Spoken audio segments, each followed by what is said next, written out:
Assalamualaikum warahmatullahi wabarakatuh. Selamat datang di channel Wisnu Ardianto. Kita maju bersama. Yeah, yo!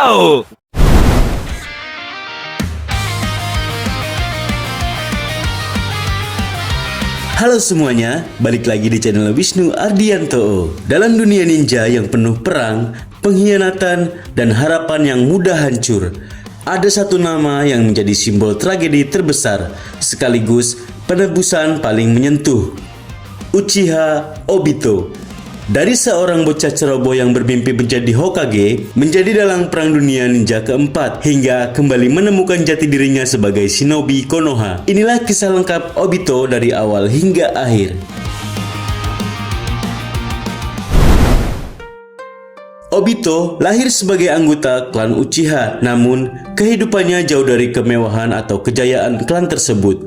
Ia tumbuh sendirian, tanpa keluarga, tanpa sosok yang selalu menunggu di rumah. Meski begitu, Obito memiliki hati yang ceria, mimpi besar, dan semangat yang tak pernah padam. Ia ingin menjadi Hokage, bukan untuk kekuasaan, melainkan agar orang-orang bisa memperhatikannya. Namun perjalanan akademi ninjanya tidak mudah. Ia sering terlambat, sering gagal, dan sering diejek. Dan di tengah semua itu, ada satu orang yang selalu mempercayainya, yaitu Rin Nohara. Rin adalah cahaya pertama dalam hidup Obito, sementara seorang lagi, Kakashi Hatake, menjadi bayangan yang terus memicunya untuk bekerja keras. Dua sahabat yang nantinya akan membentuk hidupnya dan menghancurkannya. Obito, Kakashi, dan Rin berada dalam satu tim di bawah asuhan Minato Namikaze, sang calon Hokage. Disinilah persaingan antara Obito dan Kakashi semakin menjadi-jadi. Kakashi si jenius yang tak pernah gagal, Obito si ceroboh yang tak pernah berhenti mencoba. Meski begitu, hubungan mereka perlahan berubah menjadi saling menghormati. Di tengah perang besar, Obito mulai menemukan kepercayaan diri. Ia mulai menyadari bahwa dirinya mungkin benar-benar bisa menjadi shinobi hebat. Dan ketika Rin selalu tersenyum padanya, Obito merasa ia punya alasan untuk terus berjuang. Sampai di mana hari itu tiba. Hari di mana semuanya berubah. Dunia sedang berada di tengah perang ninja besar ketiga. Tim Minato mendapat misi berbahaya, menghancurkan jembatan Kanabei untuk menghentikan pergerakan musuh. Dalam perjalanan, Rin diculik oleh ninja Iwa. Kakashi ingin tetap pada misinya, mengikuti aturan, tapi Obito menolak. Ia mengucapkan kalimat yang kelak menghantui Kakashi seumur hidup. Mereka yang melanggar aturan itu sampah, tapi mereka yang meninggalkan teman lebih buruk dari sampah. Obito pergi menyelamatkan Rin sendirian. Kakashi akhirnya menyusul, dan dalam pertempuran itu Kakashi kehilangan mata kirinya. Saat itulah saringan Obito terbangun untuk pertama kalinya. Namun keberhasilan itu tak berlangsung lama. Reruntuhan gua menimpanya, separuh tubuhnya hancur tertindih batu. Di saat-saat terakhir, Obito memberikan mata saringannya kepada Kakashi sebagai hadiah ninja. Rin, tolong jaga Kakashi. Itulah kata-kata terakhir sebelum dunia percaya ia mati. Padahal Obito tidak mati. Obito diselamatkan oleh seseorang, sosok legendaris yang seharusnya sudah lama mati, Madara Uchiha. Madara merawat tubuh Obito yang hancur dan menggantikannya dengan sel Hashirama. Ia memberi Obito kekuatan, tetapi juga menanam benih kegelapan dalam hatinya. Awalnya Obito hanya ingin kembali ke Konoha.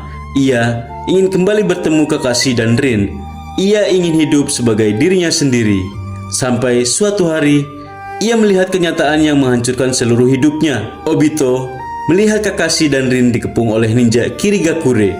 Rin dalam kondisi putus asa. Ia tahu dirinya dijadikan wadah Jinchuriki Sanbi sebagai rencana jahat Kiri untuk menghancurkan Konoha. Ia tahu dirinya dijadikan wadah Jinchuriki Sanbi sebagai rencana jahat dari Kirigakure untuk menghancurkan Konoha. Daripada menjadi senjata yang membunuh rakyatnya, Rin memilih mati dan ia melompat masuk ke arah kunai Kakashi. Kakashi membunuh Rin tanpa sengaja. Obito menyaksikan semuanya, melihat cinta pertamanya mati dalam pelukan sahabatnya. Saat itulah saringan Obito berubah menjadi Mangekyo Sharingan. kesedihan, kemarahan, dan kehancuran membuatnya meledak. Obito menghabisi seluruh ninja tanpa ampun. Dunia baginya pada hari itu mati, dan ia bersumpah untuk menciptakan dunia lain, dunia ilusi di mana Rin masih hidup.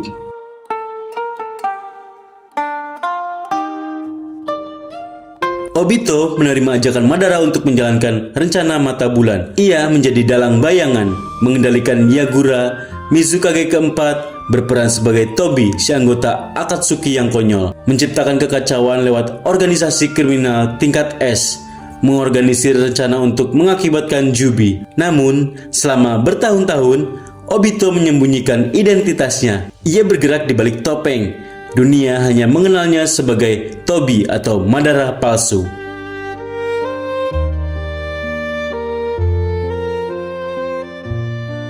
Identitasnya akhirnya terungkap. Obito membuka perang besar melawan seluruh dunia ninja. Ia memanggil pasukan Zetsu Putih, mengendalikan Biju, dan mempercepat kebangkitan Jubi. Di medan perang, ia bertarung melawan Kakashi, Naruto, Gai, dan aliansi Shinobi. Di sini, Naruto menjadi cermin bagi Obito. Naruto adalah gambaran Obito yang seharusnya. Obito yang tidak kehilangan harapan. Naruto terus berkata bahwa ia tak akan pernah membiarkan sahabatnya tenggelam dalam kegelapan, dan itu menusuk hati Obito. Di Kamui Dimension, Kakashi dan Obito berduel, pertarungan dua sahabat lama. Dua shinobi yang pernah berjanji menjaga Rin. Kenapa kau berubah, Obito? Aku hanya mengikuti jalan yang seharusnya kulalui, Kakashi. Rin sudah mati, tak ada dunia ini untukku. Pertarungan itu tidak hanya fisik, itu adalah pertarungan batin, luka lama, dan penyesalan. Pada akhirnya, Kakashi menusuk Obito.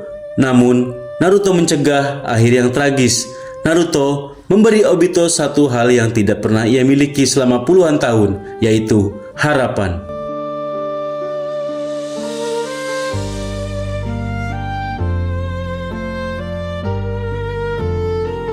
Saat Madara mengkhianatinya, Obito sadar ia hanyalah pion. Madara hanya memanfaatkannya lewat luka dan kesedihan. Untuk pertama kali dalam hidupnya setelah Rin mati, Obito memilih jalan berbeda. Ia memihak Naruto dan aliansi Shinobi. Ia bahkan menjadi Jinchuriki Jubi untuk menentang Madara. Ia berjuang bukan untuk dunia impian lagi, tapi untuk menebus dosa-dosa yang tak terhitung jumlahnya.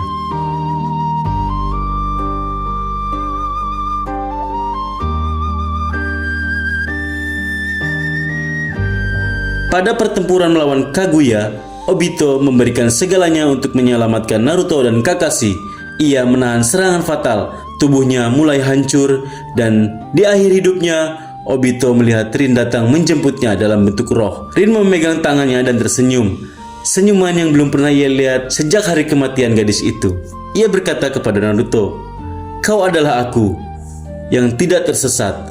Terima kasih karena tidak menyerah padaku." Dan kepada Kakashi, "Maafkan aku karena membuatmu menanggung semuanya sendirian." Obito pergi, namun warisannya tetap hidup, bahwa bahkan seseorang yang tenggelam sepenuhnya dalam kegelapan masih bisa menemukan cahaya jika ada seseorang yang mau meraih tangannya. Uchiha Obito bukan hanya villain, ia adalah salah satu karakter paling tragis, paling kompleks, dan paling manusiawi di Naruto. Ia kehilangan segalanya, ia tenggelam dalam kegelapan, namun pada akhirnya ia kembali menjadi shinobi. Bukan karena dunia berubah, tapi karena seseorang percaya bahwa ia masih bisa berubah.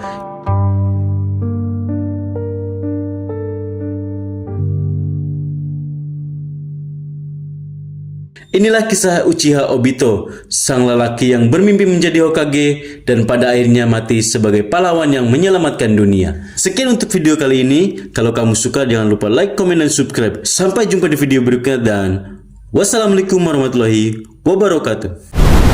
Yo, ayo belajar, ayo jelajah setiap hari, tambah wawasan, pengetahuan